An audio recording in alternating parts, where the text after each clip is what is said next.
করেছিলেন। আপনাদের স্পেশালি এই জেনারেশন, আপনাদের জেনারেশনের কারণে এত বড় একটা ঘটনা ঘটতে পেরেছে।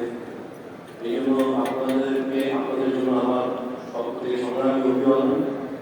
আপনাদের আগামী দিনগুলো আরো সুন্দর হবে এবং এই দেশ অবশ্যই আর কোনো স্বৈরাচার আর কোনো ফ্যাসিবাদের জায়গা হবে না। এই দেশে আপনারা অগ্রগণীর মতো জেগে থাকবেন। আমি প্যালেস্টাইন এবং জুলাই অভ্যুত্থানকে থিম করার জন্য রকমারি সোহাগকে আমি ধন্যবাদ জানাই যে ওনারা এরকম একটি ব্যান্ড সেলিব্রেশনে আমাদের এই দুটি রক্তাক্ত অধ্যায় করতে দেয় আপনাদের মনের ভিতরে ছিল জাগ্রত রাখার জন্য যে বারবার স্লোগান দিয়ে বারবার আপনাদের মনে করে দেওয়া হচ্ছে আমরা যেন জুলাইকে ঘুরে আনা যাই, আমরা যেন গাজাকে ঘুরে আনা যাই, আমরা যেন ইসরায়েলকে ঘুরে আনা যাই। এই বিষয়টাকে প্রাতিষ্ঠানিকভাবে আপনাদেরকে আপনাদের মনের মধ্যে জাগ্রত রাখার জন্য এই প্রচেষ্টা উন্মেষ রকমারি এই প্রচেষ্টা আমি আপনাদেরকে প্রথম কবিতাটি শোনাবো। কবিতাটির নাম হচ্ছে ফাহি আবু সালাম। ফাহি আবু সালাম হচ্ছে একজন ফিলিস্তিনি যোদ্ধা, যার দুই পা অন্য ফিলিস্তিনি যোদ্ধারা যার দুই পা ছিল না, হুইল চেয়ারে বসে সে ধীরে মেরে ইসরায়েলি বাহিনী মোকাবেলা করতেন এবং এরপর একজন তরুণ মুক্তিযোদ্ধাকেও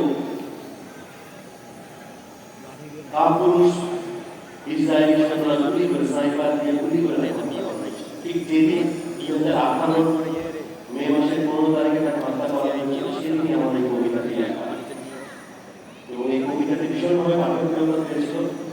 আমি শুরু করছি। ফাহি আবু সালাম।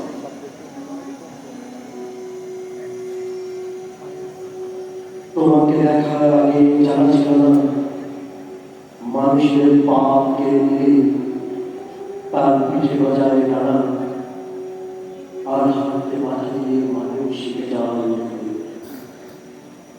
ওরা শুরু করেছিল তোমার পায়ের নিচের মাটি থেকে, তাই প্রথমেই ওরা কেড়ে নিয়েছে তোমার জমি।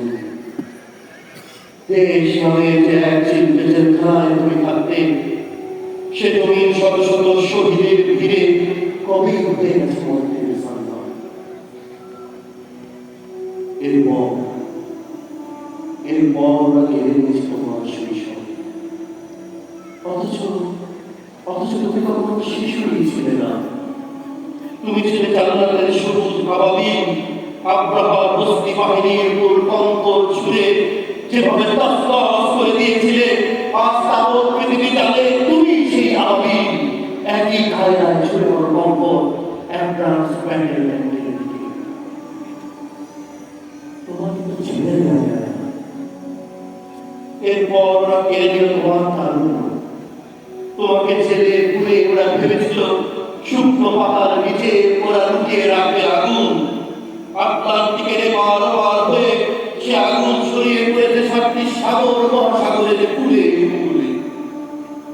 আর তোমার দীপ্ত পদক ধরে যখন কেঁপে কেঁপে উঠতে শুরু করেছে জেরুজালেমের প্রাচীন দেয়াল, ঠিক তখনই ওরা কেড়ে নিয়েছে তোমার অনিন্দ সুন্দর পাদরা। সাধ্য আছে কার কিভাবে ধরবে ওরা তোমার 4 চাকার হুইল চেয়ার। তোমরা জানো তো হুইল চেয়ারে বসে বিদ্যুৎ ইমাম শেখ ইয়াসিন ছিলেন কতটা অপ্রতিরোধ। সেই বৃদ্ধকে হত্যা করতে যারা হেলিকপ্টার গানশিপ থেকে বিদায় শুনতে পারে, তারা তোমার এই যৌবনের কাছে কেমন সহায় কাপুরুষ। ওরা জানে তোমার প্রাণ শক্তি উৎস। ওরা জানে এই ফিলিস্তিনের মাটিতে ডেভিডের ছোড়া ঢিলের আঘাতে কিভাবে পরাজিত হয়েছে সালিম ভুইয়া। হে ফাহি আবু সালাম, হে পাথর ছোড়া আবাবিল, তাই আজ ওরা কেড়ে নিল তোমার জীবন। আহা জান্নাতের সবুজ পাখি, তোমাকে দেখার আগে জানা ছিল না পাখি মানুষের পিঠে গজায় এত উদার ডানা।